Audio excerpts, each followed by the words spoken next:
Registry Matters is an independent production. The opinions and ideas here are that of the hosts and do not reflect the opinions of any other organization. If you have a problem with these thoughts, FYP. Recording live from FYP Studios, East and West, back in our own home little places, Larry, transmitting across the internet. This is episode 82 of Registry Matters. Good evening. Saturday night again. The sun is still up. It's almost like noon here. It's humid as hell, but hey, how are you? Great. I've heard that it's been stifling hot in the Great Peach State. Heat index of like 102 or something today. It was lovely. You step outside and you feel like you got punched in the face by a bucket of humidity. It sure was good to get back to the arid high desert, because when I got off the plane in Houston, well, not when I got off the plane, but when I came outside the airport terminal building to wait for the shuttle, my glasses fogged up, which I'm not used to. And then some lady told me to overcome that problem by walking backwards. I said, that's probably not an ideal. I hadn't heard that story. That's funny. I just can't see that I would adopt that as a behavior to walk backwards. I don't see how that would actually work. Well, she said that walking backwards they won't fog, but I didn't test it to find out. Okay. And then when I got to Georgia, it was humid, rainy for the first few days, and then it cleared up, and we had some beautiful weather there for a few days. You had spectacular weather while you were here. Mid-80s, whatever, high 60s at night. Yeah, you had spectacular weather. We had one night it dropped down into the 50s, and people were firing up their heat. Good grief. I would like to direct people to go look at the episode 81. And if you ever are, if you want to know what kind of equipment you need to bring with you when you travel so that you have a good quality shower at the hotel, feel free. There's a picture there. It has the equipment that Larry recommends. So this is endorsed by Larry for your traveling needs. Well, there's only one problem. That's an old model of that shower head, and they don't make it anymore. It's one that actually lets some water flow through it. Oh, but, maybe. Actually, it had a removable water restrictor, and I removed it. But now they're making very few of them with removable restrictors because of the federal guidelines to try to promote conservation. So now it's very difficult to remove the flow restrictor. Just curious, does that have anything to do with delegation? It might. Oh, I'll have to think about it. Hey, that's a foreshadowing of what's to come. I think I hadn't even considered this. Wow. All right. Well, let's dive in. We have a mountain of content to cover tonight. We have a boatload of articles, and then we have a Supreme Court decision, and we also have a decision coming out of Colorado that we're going to get to. I also want to point out that there's going to be a Patreon only special. We're going to cover Gundy and give you the nitty gritty of what you need, but then we're going to go into, and we're just going to talk until Larry's brain is completely exhausted, and we're going to release that to the patrons.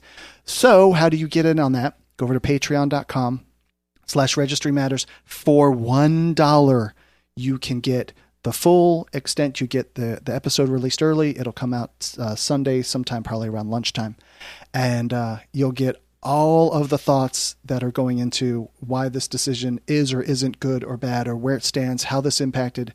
You'll get an unbelievable amount of information. It'll probably be 30 or 45 minutes that we'll talk about after the show. I'm just curious, Andy. Now you're telling people to do that prior to the release. Now, how will they? Are people able to hear this before it's released? How would they? Well, going forward, if you contribute the $1, then you would be able to get the episodes released early. And yeah, I mean, that is a good point. But the people that are Patreon people, they will hear it early, and maybe they could share it. But yeah, you're right. But still, to get the extra content, the non-patrons won't get the extra content regardless. Well, that's a good point. That everybody that's a patron encourage someone to listen to the what are we going to call this segment of post Registry Matters. It's kind of like the green room, I guess. The way on the TV shows, they go into the green room afterwards. Yep. And so however long you care to stay, and however much detail you want to reveal in the thought process, all this, but it'll be a patron only portion of the episode. Like I said, we'll give the listeners the cheap ones, the ones who can't contribute. I don't mean to offend. I'm just being silly. But just we'll give you what you need. But then we're going to go in and deep dive and try to clear up every point possible in a post show. Maybe we should just let the people that are tonight come in and ask some questions, because there's not usually more than couple hundred listening in Discord. We will see. I will. Now that they're here, and if they want to ask, they can let me know if they want to ask a question. But let's dive right in, Larry. I was having a conversation with the one who shall be named our super patron, Mike, and it was funny. He ended up posting somewhere out there on the internet, and I don't want to reveal too much about it, but he said, I actually want to teach a class to registrants. I need to teach them how to listen to the most important broadcast that covers the biggest problem they have in their life. I need to slap them all in their face and get them to wake up and realize that they're being morons for not supporting the podcast and helping this cause. That's Podcast Listening 101 with Professor Mike. He is awesome. He is a huge fan of ours, and I can't thank him enough for his support for, I don't know, like 15 or 16 months. He's been listening to us almost the entire time. Flattering, and I mean, politically, I don't even think that we're in agreement on most issues, but I'm so grateful, I guess is the word, that he recognizes that we put effort into trying to bring solid information and good quality content to people that are here. Absolutely. Yeah. His position is that this is such a driving force in how our people's lives are impacted positive and negatively, most often negatively, and that this is the only game in town. And forgive me for blowing our own horn, but we are the only game in town that is providing actionable data to people. And he just wants to do what he can to spread the word. So I appreciate it. Thank you. You've heard, many have heard me say that I think that this is the most important issue if you're living in the states where the registration laws are so oppressive, that if you can't go to your schools, your children's school events, and you can't watch them play sports, you can't watch them in a play, you can't have a job. We talked about this at a Georgia meeting when I was there last week about all the restrictions on employment simply because of the location of the employer. You can't work, you can't rent housing. To me, there would not be any issue that would be supreme to this. Yep. I can't imagine how people. So I always say, if the registry is as bad as you say it is, and I take your word, I believe it is that bad, that this would be a very high priority in terms of how you allocate some of your personal resources. Mm-hmm. And that would be personal resources either to volunteer or to make monetary donations to the organizations. And there's a number of them. I happen to be on the board of NARSOL, but they're doing good work in the Alliance for Constitutional Sexual Offender Laws. There's good work being done out there. And these organizations have very, very minuscule resources, and they're working on behalf of 1 million, which I believe the number is inflated, but there's certainly many hundreds of thousands and their family members, and they need support. Definitely. And did you get a chance to look at the email from the listener and the article from The Hill? It says Thomas urges Supreme Court to reverse demonstrably erroneous decisions. I did read that article, and I can comment on it a little bit. Let me open it. But there was parts of this that I was concerned about. If you the way you frame what's being said there, it sounds good. A lot of things sound good when they're oversimplified, but what they're talking about is the deference to existing precedent, and the doctrine called stare decisis. That's the word I couldn't remember. Stare decisis. And for Justice Thomas to say, if we read the article, I have something playing in the background. As soon as I click on the article, I start hearing a voice talking, which I think is the computer reading the article to me. It could be, yes. But it's scary. It's scary for me, for a Supreme Court justice to say that the lower courts shouldn't be bound by the decisions if they're clearly wrong. If we were to adopt that, then there would be no rule of law, because the Supreme Court is the final decider, and all the other courts are inferior. And for the circuit courts and for the district courts in the federal system to be able to ignore the Supreme Court and say, well, clearly you're wrong on that, then we wouldn't have any rule of law. So that kind of alarmed me that Thomas would make that comment if it's an accurate quote. I was intrigued by, like, he said in the article that they should try to go revisit them. By what vehicle would the Supreme Court bring a case to themselves to try and change the precedent? Well, they wouldn't bring the case to themselves. They would when they get the opportunity to revisit, like in Roe versus Wade, they could go back, and when these cases were inevitably, there are going to be a number of them that'll be cert petitions will be filed because these southern states are passing abortion restrictions as fast as they can say aye, and so these cases are going to work their way up, and they're going to grant cert to one of them or a number of them, and they would simply revisit their previous precedent. And therein lies the debate about stare decisis. Would we, when we confirm justices, we typically, that question is asked. I don't ask it, but it's typically asked in the confirmation process. How do you, would you respect existing precedent? Judge Kavanaugh was asked, Justice Kavanaugh was asked that. And so it's one of those things where there's no right answer, because if something's clearly wrong, you would want to reverse the Supreme Court has held in our history, they've been wrong. Right. And I was thinking about earlier that, okay, so women couldn't vote until about 100 years ago. The precedent had been prior to that, women couldn't vote. So should we not go revisit something that is clearly erroneous to try and correct it? And I know that goes both ways. It seems like if it's right, you would go revisit it, and it could get overturned. It could get upheld. Well, sometimes what's right is in the eye of the beholder. Fair. So. Oh no, I totally agree with that. Obviously, people take their position on pro-choice or pro-life. Obviously, there's those two camps, and every other issue has two camps. That just happens to be the most politically charged and emotionally charged conversation in our society at the moment. Well, for those who hear me throw around Plessy versus Ferguson, I've said that a number of podcasts, and that was the 1896 decision that said that separate but equal was okay, and it wasn't until 1954. So you're talking about nearly 60 years later before the Supreme Court did what was a bad decision. Sometimes bad decisions can stand for a very long time, and I think that's where Thomas is coming from. Is that if it's clearly bad, they should go back and revisit. But a case has to go. I mean, the case is the Supreme Court is not a roving tribunal, so something has to be brought to them before they can address it. They don't go out looking and trying to provoke a controversy. And then so it has to go through your local court, then it has to go to your state court, then appeals, and work its way all the way up to SCOTUS. Well, it could start in the federal court system, but it would have to work its way through the court system, and the Supreme Court would have to agree to hear it. They can hear a final decision from a state Supreme Court if there's a constitutional question. They can't just hear any case because they don't like what the state Supreme Court decided. There has to be a federal constitutional question. The state gets to be the final decider. That's how you had the decision in Nebraska that dealt with the registration of juveniles. There was not a federal issue there.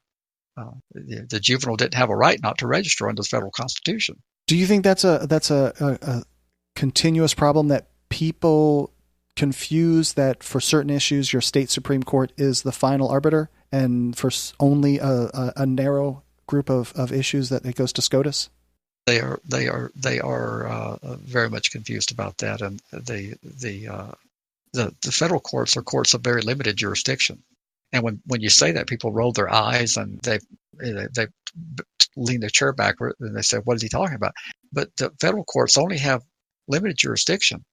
There has to be a federal issue before you can go into federal court. Same with criminal prosecution. There has to be a federal crime, and the reach of federal jurisdiction in criminality has exponentially increased in the last 25, 30 years, particularly with the advent of the internet. And there's so many internet-based. If you were to look at what a typical federal prisoner would look like in the 1970s, before the internet, you'd see a lot of bank robbers and a lot of white-collar crimes that involved embezzlement, securities violations, and stuff of that type. Those are no longer the significant part of the federal prison population now because of the advent of the modern digital era, and there's so many people being prosecuted for crimes that where the feds have claimed jurisdiction. We've always had, for example, not always, I shouldn't say, but it's been possession of images of minors has been illegal in all the states for an awfully long time. But all the prosecutions until a generation ago were in state courts because in order to get caught in the federal system, the U.S. postal authorities had to intercept your package, your carefully concealed packet of nudies to prosecute you. Otherwise, the feds didn't have any jurisdiction. So there's been a dramatic increase in federal jurisdiction for criminal behavior, but it's largely a reflection of the time. Well, it's a reflection of both. There's been some overreach. I think there's some questionable tenuous jurisdictional hooks asserted for federal prosecutions, but it's also an evolution of the times that things that we couldn't have imagined not that long ago exist today. I mean, we've had telephones for a long time, so you could prosecute people for making obscene telephone calls, either federally or state. The feds generally declined to prosecute those unless there was some terroristic threat made or some significant threats made of harm. They typically deferred those to local prosecution, but they had jurisdiction. But we just didn't have the jurisdiction we have today because of the digital age we live in. Yeah. Well, are we ready to move on? We have some important announcements. We are. Yes. Well, what we have going on tonight, Larry, and we'll get a brief synopsis of what we're going to cover here later in the show, is there was significant, it was definitely watched by our people, a case by, what was it, Gundy versus the U.S.? Is that how that would be worded? Yes. Gundy versus the U.S. So there's been, on all the forums and all the Twitters and all the stuff, there's been a mountain of people talking about that the liberals sided against us. And can you give us a couple minute synopsis of what's going down? Well, I would say stay tuned. About an hour from now, we're going to do a deep dive. Don't leave the podcast. Well, all throughout from the time the cert petition was granted, there was a lot of misunderstanding about Gundy. And it was really not about the registry. And it was hard to convey that message to folks because everybody so desperately wants a case that's going to attack the registry. And this was never it. It was never about the registry. And when I say that, those who have read the news accounts, they're going to say, well, he's smoking some of that really wacky weed because that's all they talk about is registration and the 59 pages. And I've only read the majority decision. I haven't read the dissenting. It's kind of like Bush versus Gore. How many people have read the dissent in that? It doesn't matter. Like Justice Scalia said, it's water over the dam. Yeah, it's decided. This is the decision of the court, and the delegation of there was a small amount of delegation to the U.S. Attorney General, and that was not an abuse of the non-delegation clause, according to the U.S. Supreme Court, which they are the final decider. And we'll have a lot of fun with it later, but unfortunately, it doesn't go the way that people hoped it would go. And if it did go the way people hoped it go, we're going to dive into that. It wouldn't have changed most of your lives, so we're going to take a dive into that. Well, all right then. And I think then I'm going to play the voicemail later because it is related to the issue. So we'll skip that for now. This the first article we have. This is from Yellowhammer. No idea what Yellowhammer News is, but they're the politician who introduced the chemical castration law in Mississippi. He is recorded on a local news show, and it's child sex offender chemical castration bill sponsor, State Representative Hurst. It should be surgical castration. Some offenders ought to die. This white trash butt dragon is actually saying that we should actually put these people through an actual surgical process to remove their man bits. I don't know what else I should call them. And this is abhorrent to me. I can't even imagine that we would cover this. Oh, sorry. And someone's telling me it's Alabama, not Mississippi. Whatever. Both of those states, garbage. I was thinking it was Mississippi as well.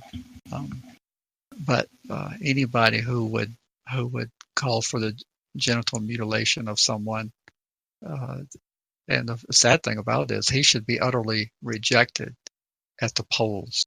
The citizens of his district should say, I can't believe that you would propose such a thing. And then he says, but God is going to deal with them one day on this issue. So he's invoking the Bible to justify what he's doing, what he's proposing. He's not doing it yet. I can't. Is there anything else remotely similar where you would be forced to have some sort of surgical process? I can't imagine that there's anything else. Like, you're not born with a gun in your hand, so you don't have to have a gun surgically removed. I can't think of anything else where we would actually require a medical procedure to probably not even fix the problem. This is just totally excessive punishment. Well, it's clearly it's designed to. I mean, it's a genital mutilation. Yeah, and I've heard, if I'm not mistaken, that from like a psychological standpoint, this isn't necessarily like a libido issue. So doing the castration would solve the libido issue, but that's not what this issue actually is at its core. So this doesn't necessarily even fix that problem either. This guy's just being an asshole and trying to further punish than the punishment that is already applied and available to them. Well, I mean, he goes in his quote, he says, but if somebody molests a small child, to be quite honest with you, they should die. Well, I think all of us find molesting a small child to be very repugnant. And I think all of us want appropriate punishment. I'm sure you do. You're a father. Yep. You would want punishment for that. But calling for the death penalty, and since I can't get the death penalty, saying that they should have their genitals mutilated, really? I can't. There's nothing that we could even say other than this guy is really not a stellar politician. This is definitely misguided. I would say for those of follow the podcast, someone watch his district, and it is Alabama. Now, for some reason, I was thinking Mississippi, but watch his district and watch the margin by which he wins re-election. And then when people snarl and rock their chair backwards and say, this is not when I say that people support the harshness, come back and tell me that I'm wrong, that he got rejected at the polls. And we will actually put you on the podcast and say we were wrong, that he was utterly rejected at the polls. But I seriously doubt he's going to be utterly rejected at the polls. Something tells me that his constituents, he knows his constituents very well, and he knows that this is what they're wanting to hear. And he feels like he's going to be rewarded by his constituents, so he wouldn't have made that kind of comment. I would even be willing to bet that, depending on the district, he might even be running unopposed. You think? Well, very quite possibly. Alabama is so Republican that the only thing he would possibly have would be a Republican opponent in the party primary. But it's difficult unless you're in an urban area. If you're not in Montgomery or Birmingham or in an urban area, you can't get elected to the state legislature in Alabama. The amount of legislators that are elected there is totally insignificant. Well, let's move on to the article from the New York Law Journal. And this is Lawmakers Pass Bill to Extend Statute of Limitations for Rape in Second and Third Degree. The subtitle is No one, and especially not our most vulnerable, should be denied justice because the law provides an inadequate window of time to come forward, said Assemblywoman Arabella Simotas, Democrat of Queens. Here we go, even more with more statute of limitations extensions. This one looks like it would extend the second degree out to 20 years, and then in the third degree, it would extend it out to 10 years. I don't know, is that 20 years in total, or is it 20 years further? I'm going to guess it's just 20 years in total that you would have the time to bring forward a sexual assault allegation. That's the way I interpret it, and it says that they've already, on first degree rape, they've already eliminated the statute of limitations, and so that's the erosion that we've talked about. These high-profile cases, the gymnast doctor whose name I can never recall. You know who I'm talking about? The gymnast doctor, team physician. Larry Nassar. Yeah, Dr. Nassar, and then the former House Speaker Hastert, and all these high-profile cases. There's so many of them that the victims' advocates, they're winning the day all over the country. That there should be no statute of limitations, or it should be seriously increased. And those of you who've not heard me before, it's a dangerous thing. It's very dangerous because you can't defend yourself. I even talk about Roy Moore, who's announced he's running for Senate again in Alabama. Can't wait. We just talked about Alabama. He'll actually win this time. You think so? Yes, I think he'll win this time. And I'll give you the analysis if you want me to tell you why, so we can come back and see if I was right. But I'll tell you why I think he's going to win. He will. This statute of limitations is going to be a relic of the past in the not too distant future, and you can try to slow down the train, which we do here. We do everything we can to slow down the train, and we slowed it down this year. We got the bill that they put forth significantly amended. It did get passed with with dramatically reducing the reach of it, and then the governor vetoed it because there was a conflict. And she said, "I support the bill, but we can't have the conflict in law, and it would take too much time to try to explain the conflict." So she encouraged him to bring it back next year for the short session, and to fix the conflict. So we're going to continue to have that fight here, but it's going to be a relic of the past. So tell me why you think Roy Moore is going to get reelected. But he's never gotten elected, but he's going to get elected. Oh, sorry. Well, the reasons why he's going to get elected is because he's been elected multiple times they elect their Supreme Court in Alabama. He's been elected at least twice or maybe three times to the state Supreme. So he's got experience winning state elections. And at the time he lost the special election, the anti-Trump furor was at its height. Okay. And the Me Too movement was fighting justice, the appointment of Justice Kavanaugh was at its height. All those things have subsided. Right. And those things are old news. So when you bring a old news story, by the time 2020 rolls around, that's old news. And he's already had to beat that back, and he's just going to simply respond and say, "There you people go again. There you go again." And then what makes it different now is he's got 3 years of Doug Jones to run against his record. And Doug Jones is trying to walk every type of tightrope he can, trying to represent a conservative state and trying to be loyal to the Democratic caucus that he's a member of. So he's taken some tough votes on some things, and he's alienated some people in the 3 years. A good campaign strategist will illuminate those things, and I can assure you that Roy Moore has great campaign strategists that will illuminate how he's out of step with Alabama. And if Trump gets reelected, which if the economy doesn't turn south, he's likely to get reelected. If he has any kind of type of coattails at all, it shouldn't be any trouble for Roy Moore to make up those 22,000 votes he lost by in the special election in 2017. So I think the odds are, if he gets the Republican nomination and he's the nominee of the party, it's very likely he would win the statewide election. They will do everything in the party to prevent him from getting the nomination, because the president has stated that he doesn't think he should be the candidate, that he can't win. Didn't he back him when he ran before, though? I'm not sure if he did. I don't think he did. I think he backed the interim appointee. Okay. I think the president backed him. But see, I find it ironic that we're chewing up podcast time. But I think I'm a political junkie, so I can't resist talking about politics. If you open that door, I'm going to do it. But I think it's ironic that the president would say someone can't win when he won with more credible allegations of his own admission on the Access Hollywood tape that he had done those things. Now, I'm only taking him at his word that he had done those things. And then he had accusers step out, dozens of them, saying, yes, he had done those things. And despite all the pundits saying he couldn't win, he did win. Yep. So for the president to say that a person can't win that's had allegations, Roy Moore's allegations are 40-plus years ago. 40-plus years ago. And there's no tape of Roy Moore saying, I did these things because I can. And yet, Roy Moore, if he's analyzing this, he would be looking at it and saying, well, gee, if the president can win, admitting that he's done these things and having dozens of accusers come forward, and I've only had a couple come forward 40 years ago, it would stand to reason that I can win as well. That would be his analysis. All right. So he would be befuddled. He would be totally befuddled that the president's calling for him to step aside, because he would say, well, gee, if he can win, why can't I?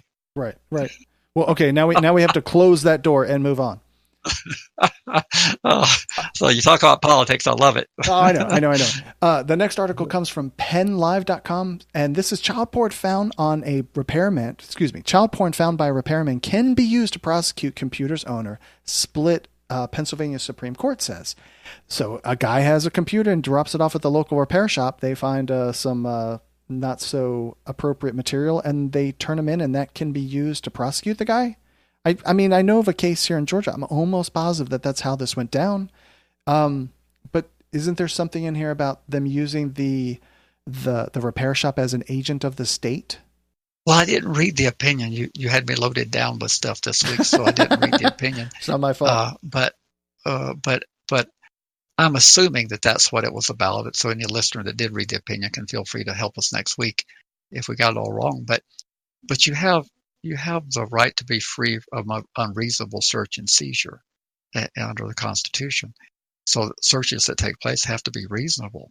Well, clearly a search, when you take your computer in for repair, you would have reason to believe that they're going to search to try to find the problem. I mean, that goes without saying, right? Sort of, but I mean, you don't have to go scan the whole hard drive looking for images that say, kitty naughty pictures. I mean, you're not looking for that. You're looking for a virus of some sort. I'm building up a framework to go somewhere with this. So you would assume that someone's going to look at the computer if you take it in for a repair, right? Yeah. You're consenting kind of to a search. If I hand you my wallet and tell you that it's broken and there's stuff in there and you're going to have to put stitches on it, you're probably going to thumb through it and make sure you empty it out. So and you're probably going to, if I have some pictures in there, you're probably going to say, well, he's got a hot girlfriend or a hot boyfriend or whatever. I mean, so it stands to reason if you turn your computer over to someone, they might actually see something on it. But then comes the question, when they saw the something on it, what did they do? Well, a concerned citizen in many states has an obligation to report that. I mean, we've passed all these laws around the country that you have a duty to report the child abuse. So it not knowing what the duties were to report, I can't opine on that.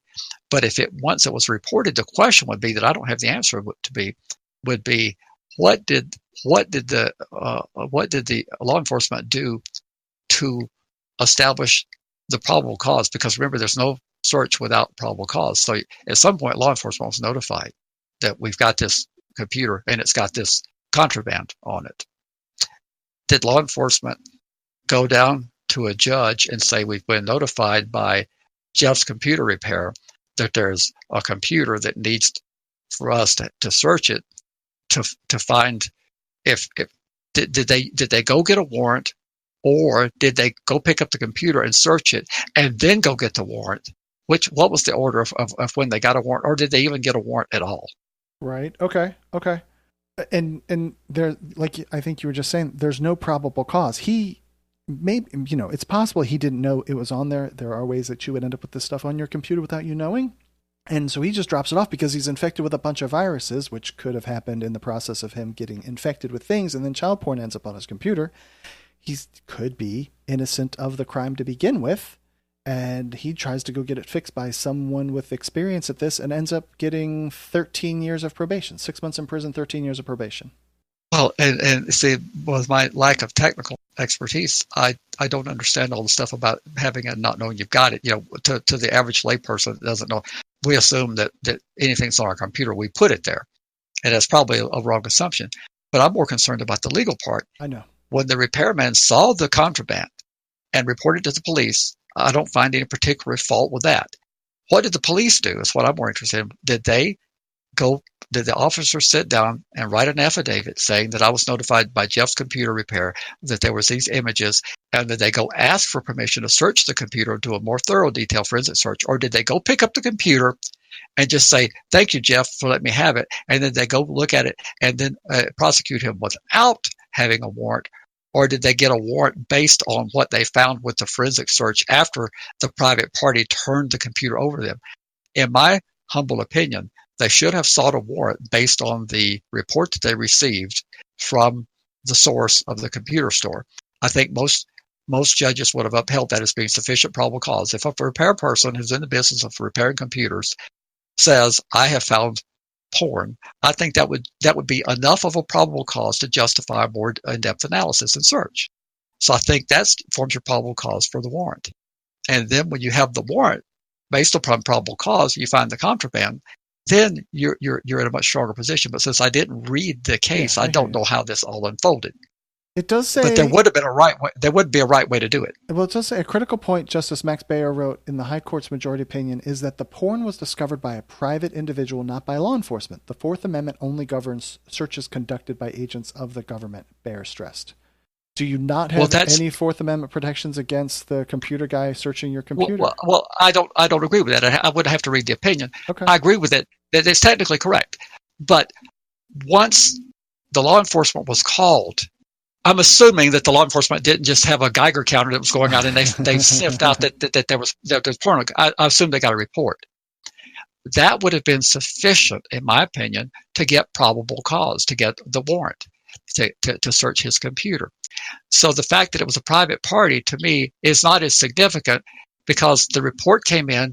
You go get your warrant based on that. That constitutes your probable cause. If that was not done, then I have a real problem with it, because we converted the person in the private sector to be an agent of the state and a part of the prosecution team, and we never bothered to go to court to get to establish before a judge that there was probable cause. So that search was unreasonable. It was not a reasonable search because it was done by a private party. It lacked probable cause, but you're only protected but from the state from probable cause searches. But then that material was turned over to the state, and a prosecution ensued based on a search that did not have probable cause, and you effectively deputized that person and made them an agent of the state. I don't like it, but since I haven't read the decision, I don't know all the nuances. That's cool. But we can probably bring this up again next week, because then I'll know which way it went in terms of the technician.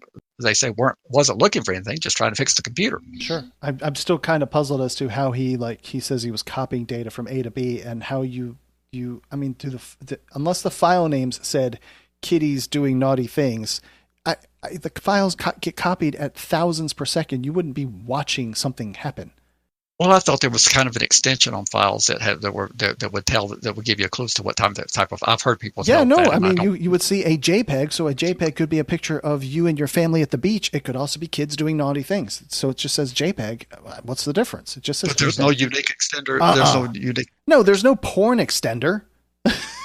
So let's move over to this Reason article. It says why we shouldn't treat survivors and victims as authorities on policy issue. And we're not going to spend a whole lot of time here because we still have a mountain to go over. But just because you're the victim of a crime, does that mean you're an expert on crime victimization? I don't think that's a true statement. I think you've heard me say that on several editions of the podcast, that I reject that theory, and I think that we should challenge it more as advocates. The victims advocates come in, they bring victims and they parade them through, and they whine and they cry and they beller and they do all the things, whatever way I can describe it. But that does not make you an expert. I grew up in the foster care system. Am I an expert? No, I have some knowledge about foster care and things that were going wrong in the 1960s. They're still probably going wrong today. But I'm not an expert on the system just because I went through it from age 8 to age 17 when I decided to extract myself from the system. But we've somehow decided that if you've been a victim of a crime, you are an expert, and you're an expert in absolutely nothing other than whatever you're an expert in your life. But you don't know anything about the rules of search and seizure. You don't know anything about the rules of evidence. You don't know anything about forensics. You don't know anything about due process. You are certainly You don't know anything about the confrontation clause. Yeah, you're certainly experienced at your issue, like you were the victim and you have a certain amount of experience with it, but that doesn't mean you're an expert on all the things that go around it. What you know is that someone broke into your house in the middle of the night and they put a nasty rag over your mouth and you had difficulty breathing, and they did whatever they did to you personally, or they took all your belongings and they ransacked your place. You know that. Yeah. But that's all you actually know. Right. But that doesn't make you an expert. You don't know anything about how the process works, what that person is accused of, the presumptions that they're entitled to, and how they're supposed to be treated, and how we're going to try to put that person in a cage that you fingered. And you don't understand that putting someone in a cage is a significant deprivation of their liberty. And we have to make sure we get this right. That's not your concern. Your concern is that you were harmed and you want somebody to pay, and you want them to pay. How do you want them to pay? And that's a natural emotion, wanting someone to pay. And somehow we have to pull that back and go, yes, I'm sorry that you had this happen. And can we also have the conversation of how can we help them recover from that? But at the same time, still put up a wall there that says, you're still trying to take away this person's liberty and put them in a cage. Can we still, is that splitting the fence? Is that having both conversations simultaneously? Is that okay? I think it's okay. I think if we listen to people, once they get the person put in the cage, like the death episode, it doesn't give them the closure they were looking for. It doesn't make them whole. I mean, a person put in a cage, if they're truly violent and dangerous, it does do one thing. It does keep them from being able to inflict harm on the general population. I mean, that I'll have to concede. If you're caged, you're not going to be able to inflict harm on the general population. You may be able to inflict harm in the institutional population, but not on the general population. But that doesn't make you whole. If you suffered psychological trauma, that doesn't make you whole. Sure. If you suffer economic loss, that doesn't make you whole. Certainly. And if you suffered physical harm, that doesn't make you whole. And people suffer all of those things in criminal conduct. they suffer psychological harm, physical harm, and economic harm. Absolutely, all the time. You'd be nutty if you minimize how criminality harms people. The goal of society should be to try to prevent recidivism for those who have committed crimes, and to try to figure out how to divert people from committing crimes to begin with. And then we don't have those people who have to be made whole, or we don't have as many of them. I mean, that to me seems to be a more rational approach. Is we try to address the core causes of criminality, which is not just so simplistic. It's just a mean person. There are some mean people out there who don't want to play by the rules, but there are other reasons for crime other than just mean people. Yeah, there was a cat that lived next to me for a while, and the reason why he was locked up was because he was addicted to whatever it was, opioids, whatever, whether it was heroin, meth, whatever. And he needed to go rob a grocery store or a convenience store so he could get some money to get his next hit. That's how he ended up in prison. Well, he should have thought about that before he became addicted. Yes, he should. Of course, should. The only problem with that theory is a lot of people became addicted to opioids at the hands of physicians. That is correct also. That is this is turning out to be very, very, very similar to the master settlement agreement of the tobacco companies. What was that, in the 90s? Or was that even in the 80s? It was in the 90s. Yeah. So this is going to come down just like it. That's an interesting observation. I hadn't thought of that. It's exactly like it. They were pushing it. They were, they knew how addictive it was. They knew what the ramifications were, and they were totally downplaying it. It's going to be exactly like it. I used to work for Big Tobacco, so it became of interest to me to understand what the MSA was. Ready to be a part of Registry Matters? Get links at registrymatters.co. If you need to be all discreet about it, contact them by email, registrymatterscast@gmail.com. You can call or text a ransom message to 747-227-4477. Want to support Registry Matters on a monthly basis? Head to patreon.com/registrymatters. Not ready to become a patron? Give a 5-star review at Apple Podcasts or Stitcher. Or tell your buddies at your treatment class about the podcast. We want to send out a big heartfelt support for those on the registry. Keep fighting. Without you, we can't succeed. You make it possible. Moving over to an article from the Crime Report, Legal Aid for Inmates Compassionate Release. And again, this is going to be a quickie, but it says people who can barely make it out of their beds in the morning should not have to go into court alone against the largest law firm in the nation, which would be the criminal justice system. And we just have a gajillion people that they're aging in prison and they're trying to get out because maybe they're they're almost on what's the hospice care. They're almost to that level. They're short term, like the window's closing, and they have to then file all kinds of paperwork and processes to try and get out. And now let's just leave them locked up, Larry. It'd be better for us. I don't see a problem with it. We should just move on now. Next article. I threw this article in here because it'll tie into the delegation that we're going to talk about later. And the reason I put it in here is because when you pass a broad public policy, oftentimes you can't get into the nuances of the details, and there has to be a delegation of what you want done as a public policy. As a public policy, the feds and in many states, I believe our state has it. I don't think anybody ever gets it. So it's so rare that I can't even cite the statutory section of our state code that allows it. But I know the federal system has that, and no one gets this release because the administrative guidelines that they've put in place and the fear that they have of bad adverse ramifications from a political point of view, they just don't grant these. But it would be almost impossible for the Congress to mandate by statute who to release because they have not been monitoring the prisoners for their 10, 20, 30-year stay, however long they've been there. They don't have all the nuances down pat of what the medical infirmaries would be. You can make a broad proclamation that if they have physical limitations that make their mobility difficult or something like that.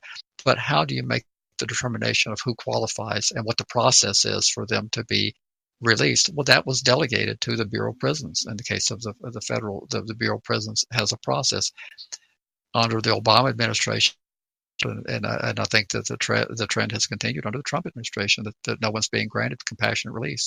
Well, now Congress although they can't micromanage it, they can go back and they can provide more clarity that well, we want people released that meet this criteria and be a little bit more clear. But again, they're going to have to delegate it back to the Bureau of Prisons for implementation. The Congress is not going to personally manage who gets out of federal prison early and take the applications and have a congressional staffer do that. It's going to be back to Bureau of Prisons, delegated for implementation. So I threw it in there just kind of illustrate that delegation is necessary. Hang on. So you don't want Congress every year to have to go figure out what the scope is of figuring out who should get compassionate release? That's not an efficient way to handle it? That could never be an efficient way to handle. You got nearly 200,000 people in the federal prison system, and I don't know how many of them are aged individuals who have medical infirmaries. You couldn't have Congress decide on a case-by-case basis who's going to get out. You brought up earlier today people with HIV that maybe even 10 years ago, at least 20 years ago, or at most 20 years ago, like it was a death sentence. You were going down. And now there's almost an imperceptible amount of time difference that you're going to live with all the drugs that they have available. Absolutely. Well, the reason I brought that up is because people who are wanting the demolition of the administrative state, a lot of them would be very distressed when it actually happened because their programs, very vital programs like Social Security disability. And there was a time when AIDS was a presumptive disability. They have the listing of impairments, and there's some that are presumptive finding of disabled. If you have that impairment, then they have discretion on combining the effect of a combination of impairments to come up with a residual functional capacity of whether a person is able to engage in substantial gainful activity. The Congress there again cannot determine who's disabled. They made the broad proclamation that people who have a significant mental or physical disability that prevents them from engaging in substantial gainful activity for 12 months or more, or is expected to result in their death, they're entitled to payments if they have worked enough to have the credits into the Social Security system. The Social Security Administration is tasked with figuring out what that list of impairments are, adjusting that list to reflect diagnostic improvements, and treatment improves and evolves. AIDS would be a good example of that. Things that weren't treated. Just think about back in the Civil War times. Think of it on the battlefield of the Civil War. Think about how many things that killed people in the Civil War battles that would be laughable in Vietnam. Pretty much everything that killed you on the battlefield. Yeah. All right. So as society evolves, there will be things that we consider to be disabling today that we'll look at it and say, well, that wasn't really as disabling as we thought it was. And there'll be things that diagnoses that we've never heard of today. Whoever heard of COPD 25 years ago? Well, hang on. Can we back up? What was it like in the Civil War then? How did you make it without getting any sort of mortal injuries? Well, you didn't make it if you got. Well, you had to know people. You had to know people that this happened to. Well, I did. I was the Deputy Secretary of War under Secretary Stanton. But if you got injured in those days, you were likely to die. Well, AIDS, you got it back in the 80s, you were likely to die. And through the evolution of treatment, now AIDS can be you can go into remission and you can live a fairly normal life with that. So it's no longer presumptive disability. And so there again, Congress could not make all the adjustments. They could do it, but it would be so painfully slow that you die before you ever got your benefit. Yeah, I was just going to bring up, suppose they had to actually to legislate out which flu vaccine they were going to administer each year, that by the time Congress rolled around to voting for it, that flu season would be over and we would be getting the flu vaccine from the previous year. That wouldn't help at all. That is correct. I mean, people who want the demolition of the administrative state, it's clear what they want.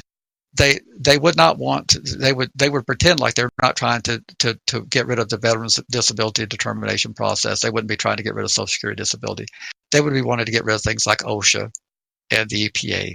And there's certain things that the sites are set on that they'd like to. And I'd like to get rid of some things. I'd like to see the TSA go away. Right. I got fondled and groped, and for some reason or another, I always set off every alarm, no matter how much I strip down to. When I go through and I get my hands scanned, and I go through this every single. And you weigh like a $105, Larry. It's not like you're a big dude, like you can hide shit places. So I would like to see the TSA go away, but It's not likely to happen in my lifetime, and they would need to be aired. I'm not saying I wouldn't want some sort of screening process, but I think this is a whole bunch of kabuki. They fondle and they grope passengers for no reason. They never find anything when they fondle and grope. Everybody who's listening to this podcast, if you've had a pat down, I want you to tell us if you actually had anything more than you forgot a quarter in your pocket or something, or right. Tissue, something. But have you ever had anything pulled out of your person and put on the table that would have constituted a threat to aviation security? You would not be able to say that you have, and nor would you have ever seen anybody who has. When I see people pull things out of their pocket when they've had their pat down and they do all that and they turn their pockets inside out, they had a handkerchief in there they forgot about. Yeah. So, or they have their bunched up underwear, like which I typically have, and they see that. But yes, but the administrative state is not going to go away. We couldn't run government. We could not do the things that people expect to do without having delegation of administrative responsibility. Our super patron that I referenced earlier, he sent in an article that comes out of Florida. It says Fort Lauderdale relaxes restrictions on where sex offenders can live. This sounds like some good news for our people. That there's a paragraph that says the change will expand the available housing for convicted offenders from 1.4% of the city to 15.3%. That's a huge jump. It's still a very small amount of places that they can live, but that's a gigantic jump. It is, and then there was a couple of citizens that spoke in favor of expanding it to make it no greater than the state law, which is 1,000 feet. And so this is an area that has an extra buffer zone of it's 1,400 feet now that they can't live instead of the state being 1,000. Yes. Is that a delegation issue? Meeting two local residents, Bernice Cummings and Ann Wiley, both expressed their concern that the new ordinance still doesn't do enough, still isn't enough.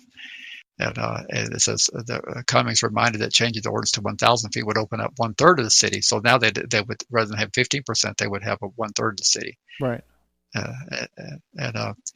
But one of the commissioners said we're trying to strike a balance. There is no balance to strike. People in America should be able to live wherever they want to, particularly after they've paid their debt to society.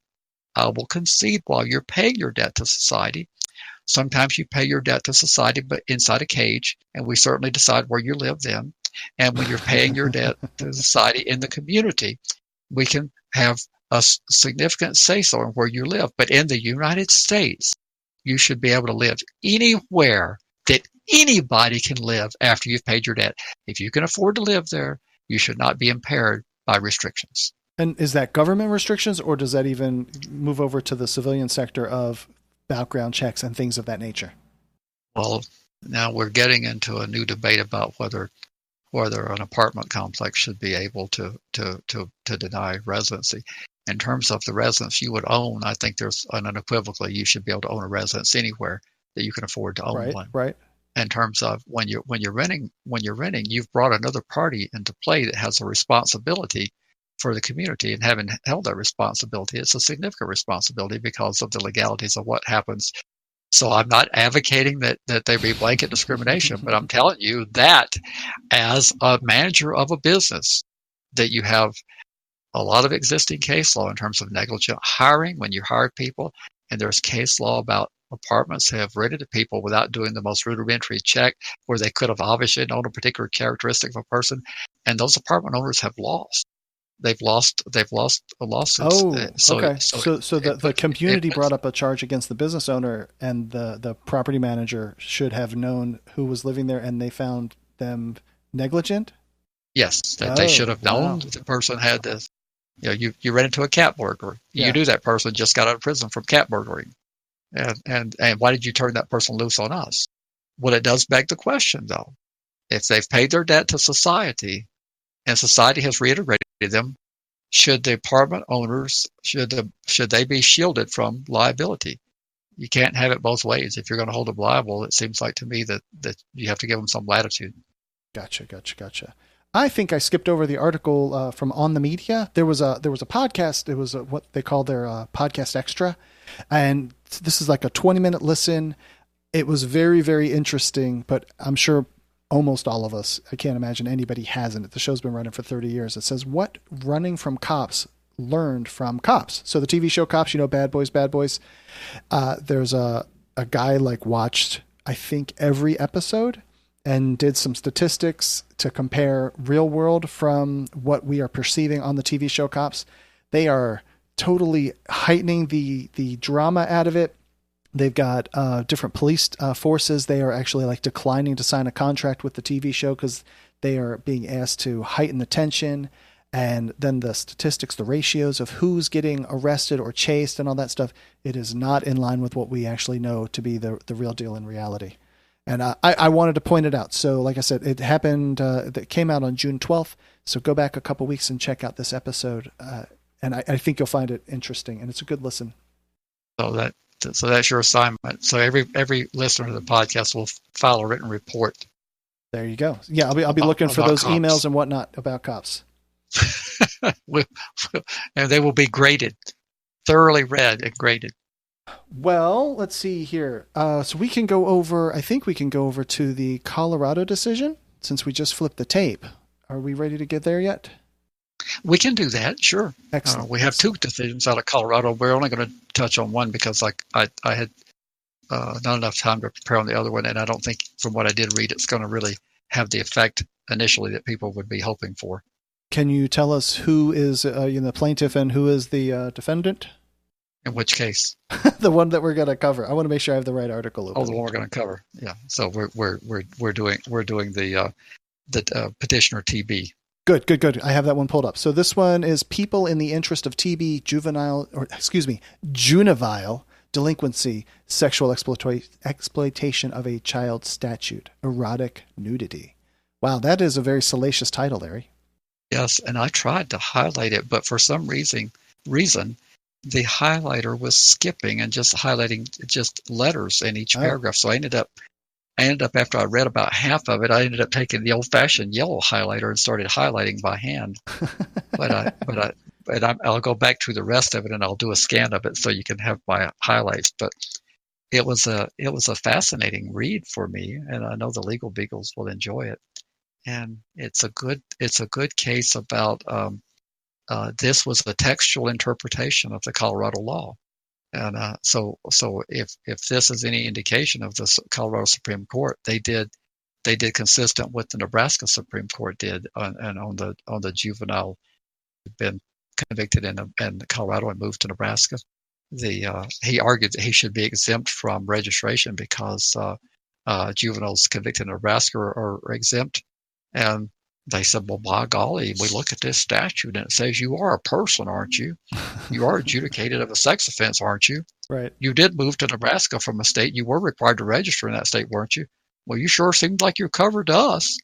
Well, this is a very close comparison. This is a person who, the guy was a juvenile and TB, and he went to a camp where there was he met some girls that he took an interest in. Yeah. He traded phone numbers and he started texting, and he sent a picture of his junk, and his junk was erect when he sent the picture, and then he persuaded them through the course of time to send pictures of themselves in various stages of undress, and he got arrested for a sexual offense, which he ultimately was acquitted of committing that sexual offense. But in the process of the investigation, when they found his phone, they found the pictures that he shouldn't have had. And he had pictures of their junk and of his junk. And so he got convicted, and he argued, he put forth a whole litany of arguments, and the Colorado Supreme Court affirmed the lower court that they knocked him down like bowling pins. He didn't have anything that was compelling to them, and he tried to say, well, as a juvenile, I can't be the victim here. I mean, I'm possessing a picture of myself. Right. That doesn't. And they said, well, no, it does say a person. You are a person, right? You are possessing an image of a minor, right? Yes. Well, you're covered. Wait, I can't help but bring up the 3-ish years ago where the whole high school was trading pictures of each other. And the DA didn't prosecute. Yes. I realized the DA didn't prosecute, so there was no reason that it would ever gotten to the Supreme Court. But they chose to not prosecute because the city, the townspeople would have torched the place. This is the same thing. Well, except for it isn't.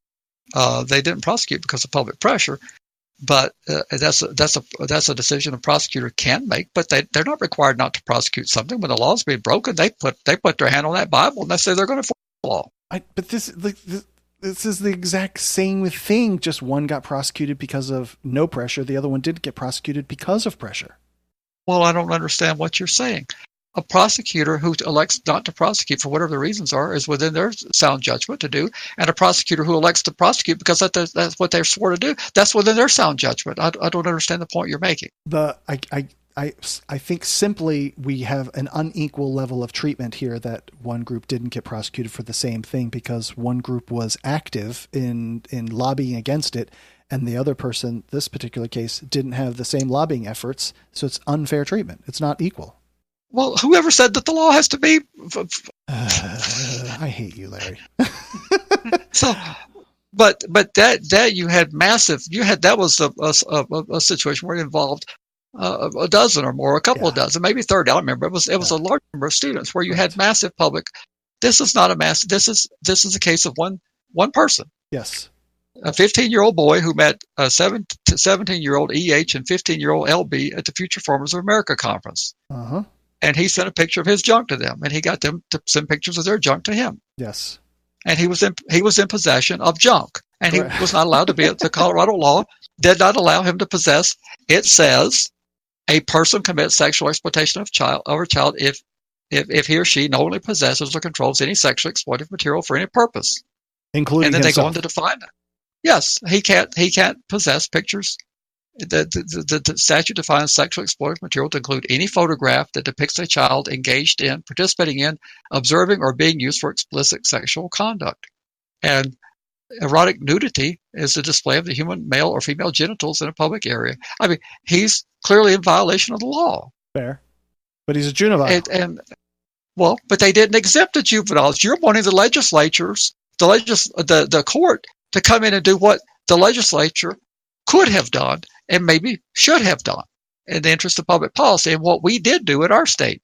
But that's not the court's job to come in and save you from bad public policy choices. Now, in fairness to the Colorado, they have actually amended that statute since his conduct occurred. They've actually made it a civil infraction, and they have various levels of infraction where it can become criminal, but it never does get greater than a misdemeanor for a juvenile that's over 14 and the person who they're sexting with is within 4 years of their age. But that wasn't the law at the time. We're not in the world the way it should be. It's the way it is. And the law at the time, the court is obligated to follow the law at the time. The legislature could have, when they changed the law, could have made it retroactive. They didn't do that. Does this individual then get any relief if they've amended the law ex post facto? I don't think that's the right term, but that's the only one I know at the moment. Not through the courts. There may be some remedy through executive clemency. I don't know what Colorado process is, if it goes through the governor or if there's through any system, but through the courts. The courts can't come in and substitute their judgment. Andy, that's judicial activism. We don't want that, do we? Well, we pretend we don't. But I'm finding out more and more as I do this podcast that we actually do want that. I get a lot of hate mail saying, Larry, I don't understand. That's exactly what the courts are supposed to do. And I said, well, I thought it was just the opposite. I thought the courts were supposed to interpret the law, not to make it. I am amazed at how split-brained people are depending on what the issue is, on whether they want something or they don't want something, just depending on where the issue falls. Well, that's part of what we're doing on this podcast. We're trying to provoke thought. Yes. We're trying to provoke people to take a look inward and see if they really are for what they think they're for. Because if you don't want judicial activism, this court did exactly what you would want them to do, was to be restrained and to restrained, and they've deferred to the will of the people as expressed through its elected representatives. Well, so can we move it over into your wheelhouse, Larry? And I'm pretty sure that in your state, you guys have situated it so that juveniles, as you like to call them, they can't be prosecuted for these kinds of crimes? That is correct. That's only been since 2016, but yes. Oh, just a couple of years. But then we need our people, our advocates, etc., to go around to their specific states and try to push for these policies to be changed at their own state level so that we don't end up with TB and EH and TS and whatever all their initials are, so that they don't end up going down this path too. That is correct. It's a tough way to go because your Attorney General of the state, and ours happens to be a Democrat named Hector Balderas, he fought tooth and nail against it. He really? said that, we're opening the door. Oh, yes. He fought tooth and nail, and a very fine Republican senator lost her seat over that. She helped us on that. She's also in her day job as a defense attorney because the legislature is only a part-time gig without salary, but she lost her seat over that because when the Attorney General's delegation was going to go to the floor as an expert witness, there was always that objection. The sponsor of the bill would like to introduce its expert witness, and usually there's no objection, but she raised her hand and said that she had an objection that the Attorney General's representative had not been particularly productive in the negotiations on this legislation. Well, he retaliated afterwards and went after her with everything for I mean, it would take up the entire podcast, but the Attorney General went after her. She lost her seat, and then he's been trying in vain so far to change it because it's opening up the door to all this abuse of juveniles and exploitation, and it's just a dangerous thing that we've done here. I'm kind of baffled. My kid is 12 and he has had he gets hand-me-down phones and everybody's got the top-end phone. So he gets a year or two old phone and he's got a highly capable phone that he can use internet. He can take pictures. He has no idea what's going on. He's very naive and innocent in that regard, as far as I know. And it just doesn't seem like it would be at all difficult for him to take that camera and point it at his junk and take a picture and send it to his latest new girlfriend that he will not admit that he has. And next thing you know, somebody's mom and dad, somebody lets it loose that they have the pictures and my kid's going off to prison. Hopefully not to prison, but it would be a hellacious encounter. And that's what we sought to stop here because the prosecutors will use this power if they have it. Trust me, it got used in TB's case. It will get used if they have it. You have to take this power away from them. You cannot trust them to only do the cases because all cases have potential to be prosecuted. If the law's on the books, it's just as viable of argument to make as I'm in charge of enforcing the law. I don't make them. It's not my prerogative. I swore on the Bible I was going to do it, and by golly, they brought me this case, and I'm going to prosecute it. It just doesn't. I don't feel that is using the example I just laid out for my kid. I don't see how that improves public safety to any degree. Well, why does the law have to improve public safety? Where's that etched? Where's that etched? I'm thinking in the broader context of what the registry is and all this stuff is that we are interested in having a safer public. So what would be the point of prosecuting a 12-year-old or 15-year-old or however old TB is in this case? What are you actually trying to achieve by putting this kid on the registry? Well, we don't know that he's on the registry. I don't think he is. But what they would argue they're trying to achieve is a deterrent. We don't want kids doing this because it's so detrimental in the long term, and it's not in the interest of our health of our children for them to be doing this. And by golly, we got to be. I don't agree with it. That's the argument they make. And just because I say something, people, well, that's his position. No, that's not my position. And in one regard, I'm like Scalia. I just simply tell you that this is what they're arguing, and they believe in their arguments. And a mistake our advocates typically make is you somehow demonize people who have a different viewpoint than you, and therefore you can't engage with them. And you need to talk to Hector Balderas' people to figure out why this rigid view that he says, well, maybe it would only be the rarest of cases we would prosecute. We need that power. We need to find out what those rare cases would look like, how we would etch that into the statutory scheme to make it clear that only those would be available for prosecution. And I would tell Hector that if I had the conversation with him. Well, frankly, I don't trust the Attorney General's office to have that discretion. So tell me what those heinous cases are, and tell me how we would structure it so that you would not be able to prosecute anything other than those heinous cases. But if you're not willing to have the dialogue, you can't get to the policy. You end up talking past each other. Hector's telling us society is going to hell because we're not prosecuting juveniles, and we're not having a conversation with him about is there ever a situation where a juvenile should be prosecuted. I can't think of one, but I'm open-minded to hear it. Doesn't this also then slap the face in the delegation piece that you are like, so on one hand, somebody's saying that the prosecutor should have the discretion to pick and choose, but by that same token, you're turning around and going the other direction and saying that we're going to tailor the law to such a degree that the prosecutor has no choice but to not prosecute these cases. They don't have the tool. Well, it's not a crime for the juvenile to do it. I mean, that's within the sound purview of the legislature. We get to decide what the crimes are. The Attorney General doesn't get to decide that. So tailoring a law to keep the prosecutor from doing something, and that's in the executive branch, doesn't that also go kind of along the lines of what the Gundy case is about? No, it does not. Why? The legislature gets to decide what's against the law. But not how to administer what is within their framework? I'm not saying that. We decided that it's not against the law for a juvenile to sex. That's within the sound purview of the legislature to decide that. Okay, I see where I'm confused then. I gotcha. I do. Interesting. Okay. We can decide that something that's against the law today can be. That's why we're having the dope legalization debate. It's illegal to possess marijuana in most states. What is it? 10 or whatever it is. Yeah. The remaining 40 can decide that it's no longer against the law. They get to decide that, not the police, not the Attorney General. The people, through their elected representatives, get to decide what's against the law. We decided that juvenile sexting is not against the law in the state of New Mexico.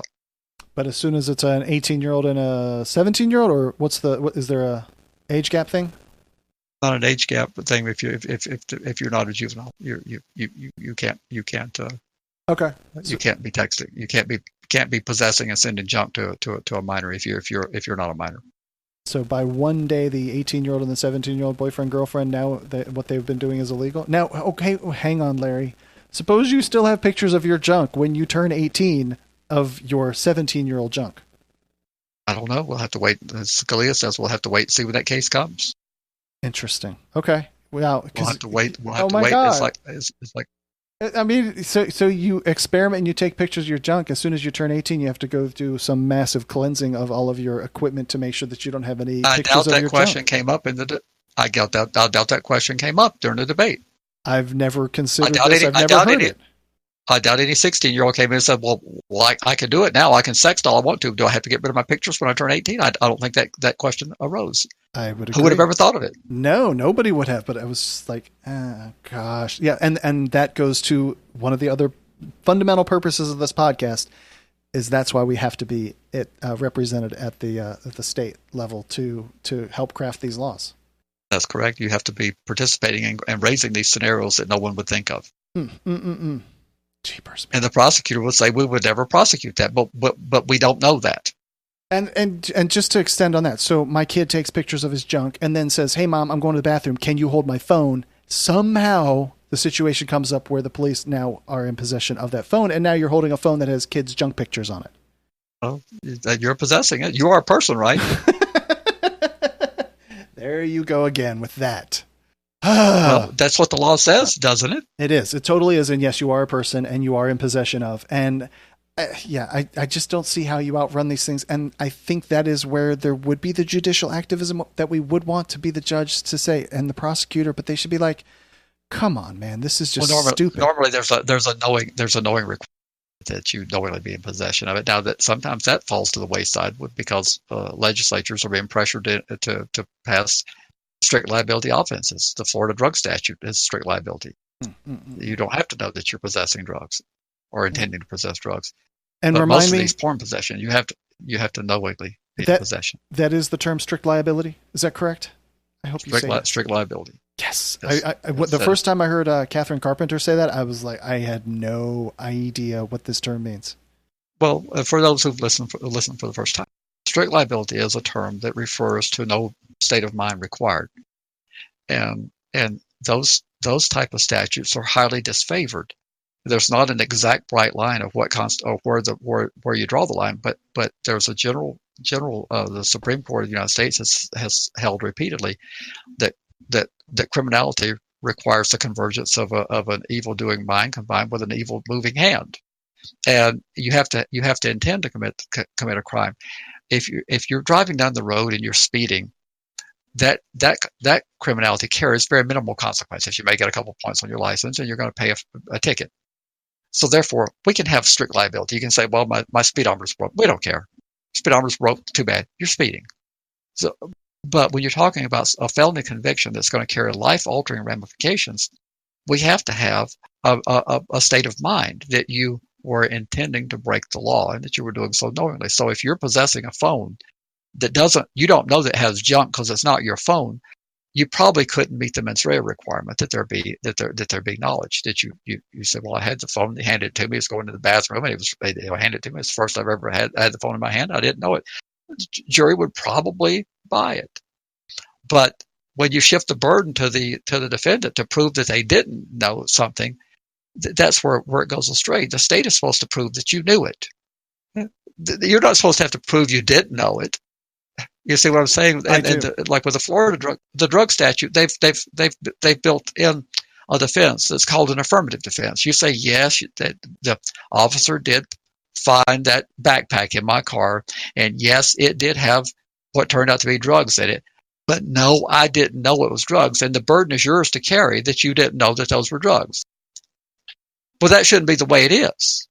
It should be that the state has to prove, A, that they were drugs in the backpack, which they would easily meet, and B, that you intended to have drugs in the backpack, and that you knew they were drugs. Yeah. All those elements should be on the state to prove. You shouldn't have to prove anything. The presumption is burden shifting. That's what that is. That's burden shifting. Okay. Yeah. Because that whole thing is flipped over of you're just like, you exist, you're guilty. Well, and with strict liability offense schemes, those are very dangerous, but it helps us get more convictions because the victims' advocates will tell you we need more strict liability offenses. They don't need to kabuki of having to prove all these elements. That's just re-victimizing them all over again. Yeah. All right. Well, before we go into the feature segment, I want to talk about an article from the Miami Herald. It says Florida's sex offender population is aging. Where can they live out their silver years? And here we go. We got sex offenders that have been on the registry they are older and they are living in deplorable conditions to begin with, and then they're getting old, much like you are, Larry. And I'm assuming that many of the old age homes and so forth won't take a registrant, and now you've got people that need all kinds of medical attention, and there's literally no place for them to go. Sad tragedy of playing out all over the country. When you're in Florida, you don't have any exit to the registry that I know of except for death. I don't think there's a process to get off the registry. Floridians, you can correct us if we're wrong, but if it's a lifetime obligation with no escaping it, then you're going to die on the registry. And as you go through life, you're going to degrade in health, and you're going to need more and more care, and there's nowhere for these people to go. It's a tragedy. And it's okay that these people, obviously they were convicted of a crime that makes them the lowest of the lowest, and we should just throw them out with the garbage? Apparently so, but there was a time when we didn't think about when people needed nursing care and assistance with living. We didn't think about what they'd done in the past. Now we've got to where we exclude them from cemetery burials if they've got military service, and we exclude them from public aid have needs, and we exclude them from everything, including assisted care living. I don't know what these people are supposed to do. And our super duper good friend Ron Book, that says sex crimes are sex crimes. He said doesn't matter if they're 18 or 98. He doesn't give a rat's butt about any of this stuff. He just feels guilty and wants to turn the screws on all of our people because his daughter was molested as a child.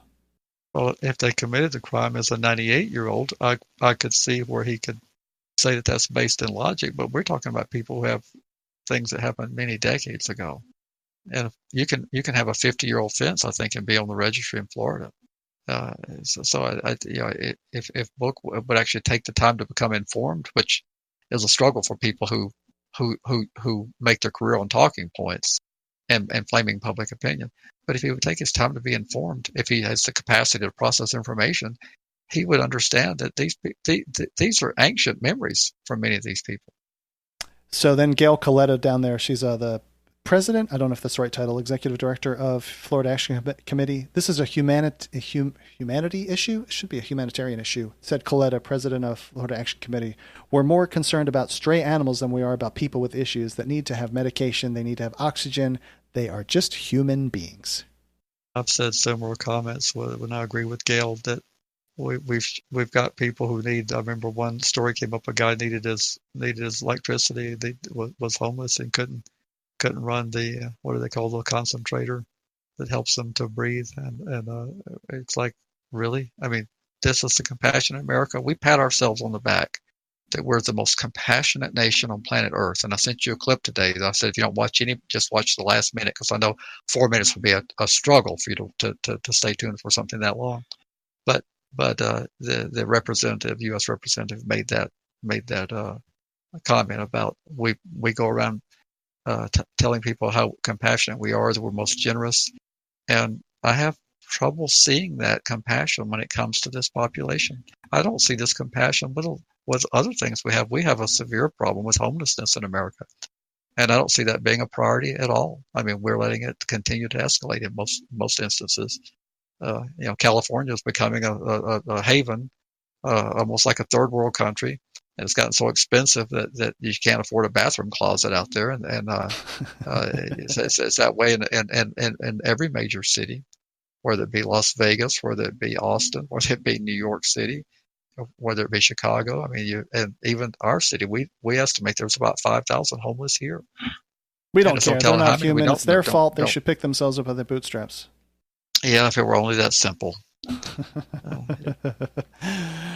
All right, let's dive into the deep weeds segment in this Gundy case. Are you ready? I guess I'm as ready as I'll ever be. I've updated my life insurance policy. I'm going to start this off by playing a voicemail message from Will, and hopefully everything plays after my little power outage problem, and we'll give it a go here. Good evening. This is William from Tennessee, and I have a question for Larry with regards to the recent Gundy decision. Do you think, in view of Doe's v. Snyder, where the Supreme Court refused to grant cert to Michigan, that he would have gained more traction with the court had he focused on the ex post facto component of this SORNA law as it's applied to pre-act offenders? Or do you think the court would have still found another way to overturn him? Thank you, and to all you people who support this kind of monstrosity, you're such friendly young people. Good night. Are we ready to tackle all this, Larry? We are. Like I say, my life insurance is up to date, and I plan to go in total seclusion after this podcast for the next 30 days or so, because I expect there'll be some people who'll be angry that I'm not going to give them the answers they're looking for. So right off the bat, they ruled not in favor of our people, and it was a 5-3 decision with the 4 liberals plus 1 conservative justice, and then the 3 conservative justices dissenting. Let me answer Will's question before we go into it, though. Yeah. Okay. So Will asked, would it have gotten more traction? Well, unfortunately, you can only raise claims for which you have standing. And he didn't have an ex post facto claim because there's no ex post facto application to him. The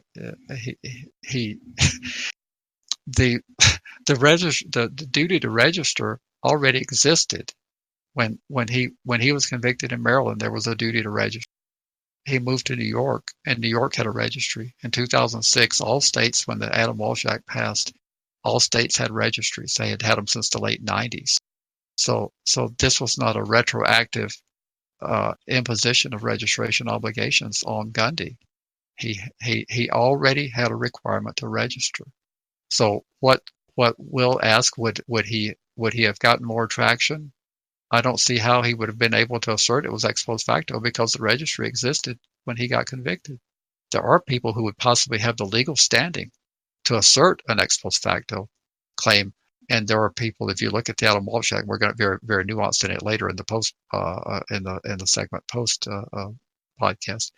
There are people who, through a provision of the Adam Walsh Act, who had never been registered, that have been brought into it through that clause. They would possibly be able to assert that, but this guy didn't have that standing, in my opinion, because it wasn't applied ex post facto to him. So I don't think he could have made that argument, and it wouldn't have gotten any traction had he. If I may pepper off like my rough understanding of what has happened. So Gundy gets convicted of a sexual offense, I think in Maryland in 2005. Is that? I think I'm in the right ballpark there. And then he moves. What? Correct me, please. You're in the right ballpark. Okay. Yes. And then he moves to New York. And as far as I understand it, there's some form of language in all 73 states, however many there are now, that say if you are convicted of a sexual offense, you will register in the state. And I know the wording is varied across the different states. So by that means he had to register when he arrived in the destination state. That is correct. New York had a registry and Maryland had a registry, and he would have had a duty to at least present himself in New York for them to analyze whether he would have been covered by their law. He didn't do that. Then what? So he was go. He was in violation of state law at the time. But what would be the mechanism that New York would have to know that he is there? Or, I mean, does he just fall inside the cracks or, behind the cracks, whatever, so that he can just exempt himself by moving? That's exactly what was happening. That was one of the things that the Adam Walsh Act sought to cure. Was at the time in 2006, there was approximately 500,000 people registered, and according to all accounts, about 100,000, which constituted just 10% of the offender population, had exempted themselves by crossing jurisdictional boundaries. And the state the person left without, Maryland would have been happy he was gone. Once they got when whatever method Maryland was using in those days to verify registration information, when they determined he was no longer there, they would have said, well, good riddance. He's off doing whatever he's doing in another state. And the state that he didn't present himself in did not know he was there. So therefore, he was untracked. So the U.S. Congress was the driving force behind the registries that were in existence at the time the Adam Walsh Act passed. The registries in existence had been encouraged by the U.S. Congress with the passage of the Jacob Wetterling Act.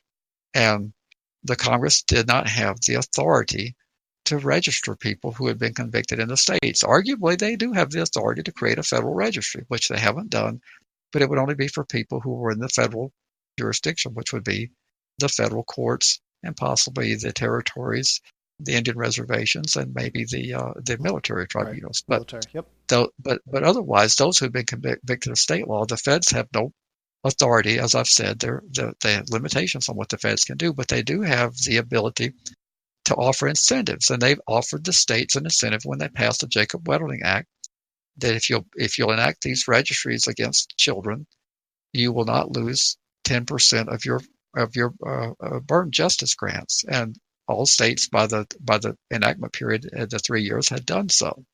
By 1997, every state had enacted a registry.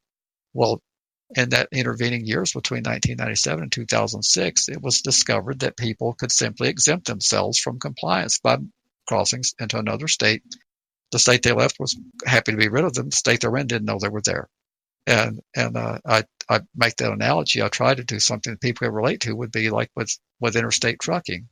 If you have vehicle inspections, at your state level, your private vehicle is only inspected by your state. But with interstate transportation, there's a federal regulatory component because they assert that the Interstate Commerce Clause gives the possibility for federal oversight. So therefore, the trucks that are on the roads, and I'm not an expert in trucking, so this is just basic stuff that I know. The drivers have limitations on how many hours they can operate continuously, and they have safety inspections they have to do, and they have weight inspections, and they have all sorts of the regulatory logbooks that they have to keep. And that's for regulatory purposes. If simply leaving the state exempted the trucks from regulation, then if you had 20% of the trucks that weren't being regulated, I don't think you could credibly say that would enhance public safety if a fifth of the fleet didn't have any oversight. Of that fifth of the fleet, there'd be a lot of very fine operators that would keep their vehicles very safe, and they would adhere to safe driving practices, and they would do the things that the regulations require. But there'd be a lot of people who would cut corners. and the highway safety would drop. And so that was the basis for the Adam Walsh Act. You had 50 regulatory schemes operating in the country that were barely speaking to each other, and you had people who were moving across jurisdictional boundaries and being lost and unaccounted for, and there was a clamor for plugging that system up. And if you read the opinion, I've made highlights that we'll put on it. There's all sorts of things highlighted where the congressional record reflects what Congress was trying to fix. They were trying to get the registries communicating with each other, a more uniform system of registering individuals, and they wanted to figure out some way to bring the people who had exempted themselves back within the compliance structure of being monitored. And the way they did that was by passing a penalty, which this guy was charged with. Gundy was charged under federal law for traveling from one state to the other and not presenting himself for registration.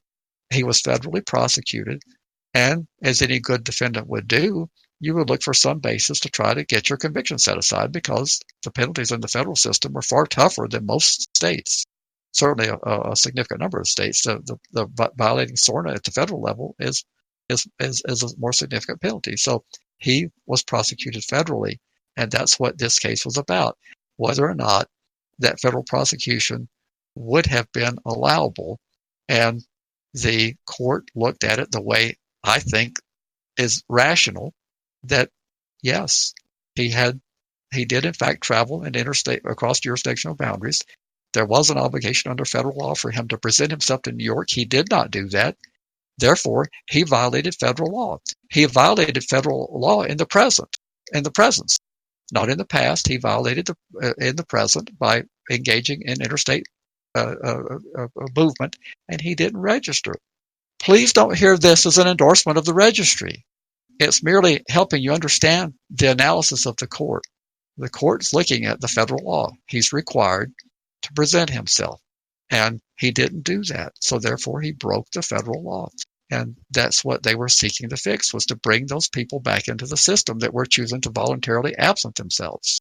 And he shot up this trial, this theory that somehow or another that was unconstitutional for federal prosecution. I think it's a reach on the jurisdiction. The fact that you go across state boundaries as a private citizen, that somehow you've triggered the Commerce Clause, that's a real stretch.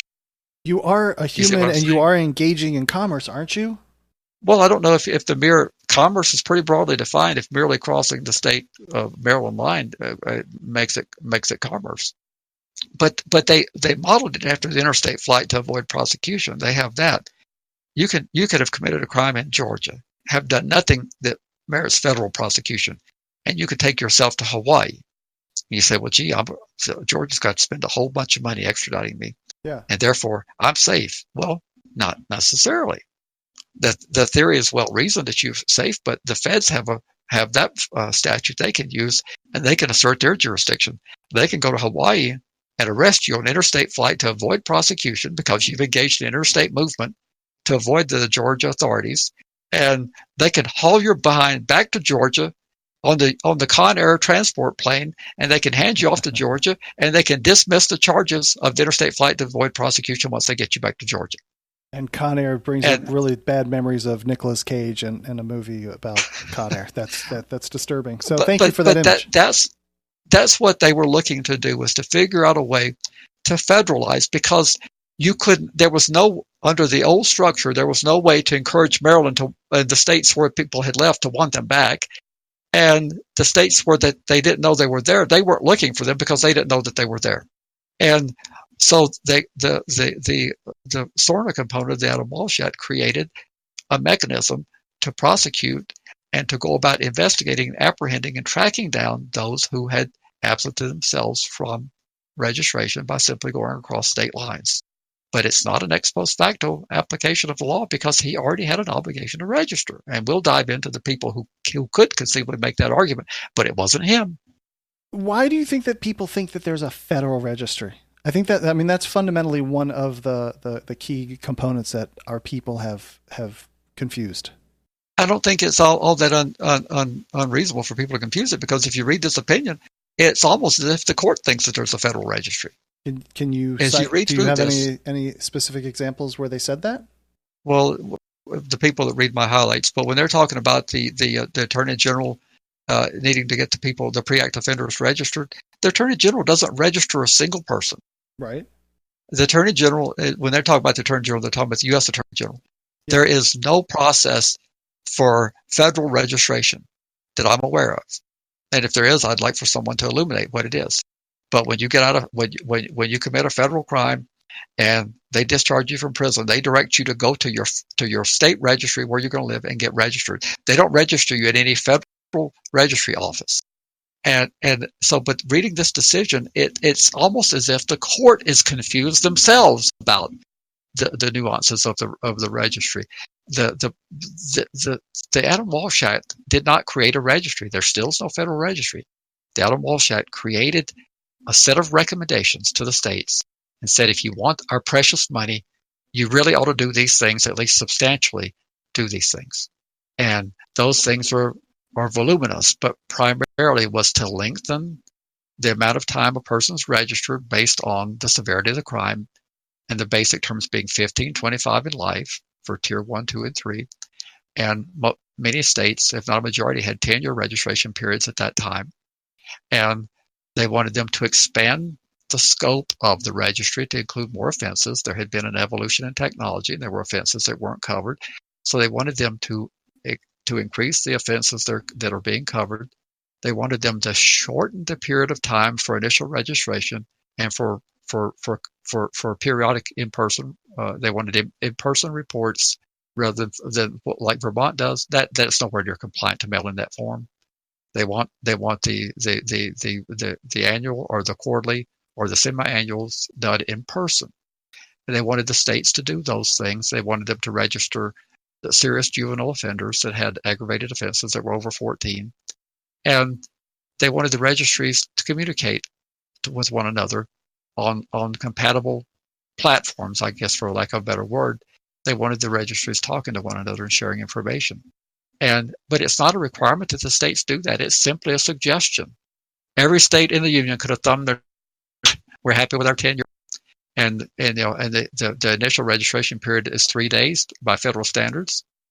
If your state allows 7 or 10 days, the feds can't do anything about that other than not give the state substantial compliance. They can, but in terms of they can't prosecute you if you can't. If the law of New Mexico gives you 10 days, and the federal suggestion is 3 days, our law controls. It's our regulatory scheme, not yours. We get to decide how quick you have to register, not the federal government. We only take the federal suggestion if we want the dollars. And Ohio jumped all over the dollars. They were the first state. They just busted themselves open to get into compliance because there was a special bonus. If you did it within the first 12 months, I think, after the enactment, there was an additional amount of bonus money, and they wanted that cash infusion for early implementation. But every state could turn away from this and say, nope, we're not going to do it. And there's nothing the federal government can do about it other than withhold their funds. That's all they can do. And what you're speaking to is where, like, Florida has, I think it's 48. It could be 72 hours. I think Georgia is something like a week. Just that how long it is for you to register when you step foot on their property. Well, I'm talking about both the initial registration periods. The AWA standards are to cut those all down to 72 hours. So you get convicted of a sexual offense, you get a probated sentence. The states have been encouraged to create a 72-hour window. If you move to a state with the intent of becoming a resident or a student or becoming employed, they've been encouraged to adopt a 72-hour. A lot of states have not done that. But for the federal standards, that's what have been encouraged. But you don't have to do that. We don't have that here. You don't have to do that. It's only if you want the money. That's what Congress did. They held up a temptation and said, we give you a lot of money for crime fighting. And if you don't do this, we're going to take 10% of it away from you. 10% doesn't sound like a ton of money. I mean, it's not an insignificant amount, but it doesn't sound like a ton of money. Well, it varies according to the size of the state. There was a Justice Policy Institute or somebody did back 10 years ago, they had this, how much it would amount to for each state. And it's only the state funds. It's not the there's a lot of federal crime funds that go in to local law enforcement as well, and it was only for the state itself. Not every entity, every political subdivision in the state lost their money. It was what the state itself was going to lose. The funds that flowed directly to the state. Now, in the case of the states, a lot of those are passed through to the locals as well. So the state may act as a pass-through entity, but it was only the state component of the funds that are lost. I have one question before I think we should wrap it up, because we are very long as it is. I just want to know is who tracks missing offenders from state A to state B? If you leave your state, you leave Oregon, and you move to Minnesota. How does somebody know that you've left state A and moved to state B if you don't go register in at state B? If you just fly below the radar, you just live in grandma's, in a shack in a shed in the backyard, how does anybody know? Well, state A knows that you're no longer compliant because there's some reporting required in state A. So state A knows either you didn't mail in the form if you're in Vermont, or they know that you didn't come in for your periodic verification. So state A knows that you're not in compliance. Do they report it to somebody though? Or do they just have a happy dance that you're not there? They do now, but we've got to reflect back to where we were in 2006. In 2006, they went to their offices and they uncorked a champagne bottle. I mean, if their intel reflected that they'd just simply moved to the next county, they would not uncork the champagne bottle. But if all the intel they could gather through the various means that they had available, which were extensive in 2006, if they detected that you were out of state, they celebrated in most instances, because why wouldn't you want looking at it from their eyes, not from mine? Why wouldn't you want them to leave? If you've got 500 that left, statistically, you're going to have a number of offenses, even if it's only 3%. That's 15 offenses that are going to occur somewhere else. Yeah. You would be happy that they're going to be occurring somewhere else, wouldn't you? Yes. So that's what they did. And oftentimes they just simply closed their file and they didn't take any further action. Well, the person who had gone to New York was off the grid in New York or wherever they went to, and no one was actively looking for them, because it would be hard for you to justify as a state spending your dollars, which each state claims that they have, their law enforcement is woefully understaffed. It would be hard to justify spending your dollars to track down a person that has left Maryland and they're in Idaho. Then you got to expend your extradition resources to bring them back so that you can prosecute them and possibly lose the prosecution, or maybe get a minimal jail sentence so that they would be back in your community to commit another sex offense. Why would you, if you were a rational thinking person, why would you want to do that? I understand. I'm with you. Well, but I get so many people roll their eyes in their head and they tilt their chairs over and they make all kind of hissing noises when I say that. But why would you do that if you were rational? You wouldn't bring the person back. There would be the risk that they would stay and that there'd be a risk that they would do something. You would celebrate their departure. And that was the part of the problem that Congress was trying to cure. They said, gee, we've encouraged the states in 94 to create these registries, and they really don't have an incentive to enforce them once the person goes non-compliant.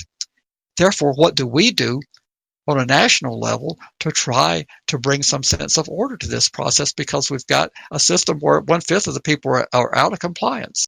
And nothing's being done, and no one has an incentive to do anything. I don't remember what the case was, but I believe it was a guy that moved from Kansas to like the Philippines. I mean, he moved out of country, and we went and got him, and it went to the Supreme Court. And if I recall right, Kagan says he was gone. Why did we just leave him there? Why did we bring him back? And it seemed very funny to me that, like, why would we go get him to bring him back? I had that discussion with a detective at our local sheriff's office here some 10, 12 years ago. They were bringing someone back from South Dakota or Montana, one of those states up in the upper Midwest, and he had told him he was going to California, and then he ended up registering in South Dakota or Montana, and they said he had falsified his information in New Mexico. And I said, why would you want to bring him back here? And they said, well, because he lied to us. And I said, well, it's building your statistics on a case, but why would you want him here? They said, well, because he'd get a little probation, he'd be under oversight and watch, and we keep better track of him. And I said, but he might commit an offense here. And since you say that there's recidivism, and if he's not going to be in jail here, which it's hard to get put in jail on those facts, I can't imagine a judge would jail him here. If they brought him back, and I never knew followed up what they did with him, but if they brought him back And he had actually registered in the state that he ultimately moved to. He didn't register in California because he decided for whatever reason he wasn't going to live there. His job fell through or it's too expensive. And he registered in the new state. No judge would impose a jail sentence for that here. They would put him on probation at most. And of course, if he has the potential to recidivate, would you rather him be doing that in Montana? Yeah, no doubt. I mean, exactly. If you're trying to protect the citizens of New Mexico, why would you want to spend the hard-earned tax dollars to bring back a person who's in Montana, to prosecute a person, to run the risk that they would be here? Wouldn't your community be better served by them being in Montana? I would think so. Yeah. Is there anything else that you want to cover, for the average listener before we go into the Patreon show? I would say that this case was never about whether there could be registries. This case never was going to address that. That wasn't the issue. The issue of this case was very, very narrow in terms of Mr. Gundy. And so those who got their hopes up for an end to the registry, even I can say this, even if it had gone the way, if you flip the result over and they had declared that Congress violated the delegation clause, this would not have ended the registry because it did not create the registry. What it would have done, had they ruled the other way, is that those who have been subject to prosecution for traveling in interstate movement, those convictions would be in jeopardy. So there would be a narrow group of people who would have the potential for getting relief, but it would not have ended the registry. The registry was never in jeopardy, no matter how the court ruled. Now, if you're one of those people who are sitting in federal prison right now because you traveled, this would be a very important win for you had it gone the other direction, because your conviction would be hanging and dangling, and you would possibly have it set aside, and you'd be going on your merry way to just simply go back and register. But if Mr. Gundy, what we'll never know if Mr. Gundy had not been discovered by the feds, if he had ultimately been discovered by New York, and if they had prosecuted him, which they would have had the authority to have done. We'll never know that because the feds got to him first. All right. And I don't know how to tell people. We don't know what would have happened in New York. Do you think they would have just said, well, you've only been here 9 months before we found you. It isn't so bad. Just go ahead and get down to the office and register. Sure. Or would they have prosecuted? We don't know that, what they would have done. It would be according to what jurisdiction he got caught in, what type of caseload they have in that local jurisdiction, how zealously they try to get jail time for people who are not in non-compliance with the registry. In our state, if you simply exempt yourself, there's a much greater chance you would get jail time. If you just simply are in a technical violation here, it's very difficult to get jail time on the state side of it for violating the registry. But if you simply have just living under the radar and the state catches you, there's a much greater chance of you getting a small amount of jail time because you're willfully being non-compliant. What New York would have done, we'll never know because they didn't get the chance. The feds caught him first. All right. Well, let's move everything else on to the post show. And so for those of you who've made it this far, if you want to get the post show, then go over to Patreon, patreon.com/registry matters. Sign up for $1. And then you can download this extra show. And if we ever start putting out extra content like this, then you'll get all that. You'll get the show early. Otherwise, visit registrymatters.co. That's the website. The phone number is 747-227-4477. Email is registrymatterscast@gmail.com. And again, patreon.com/registrymatters. And I think that's all we got to do now, Larry. And for the rest of everybody, have a great night, and we'll talk to you soon. Good night.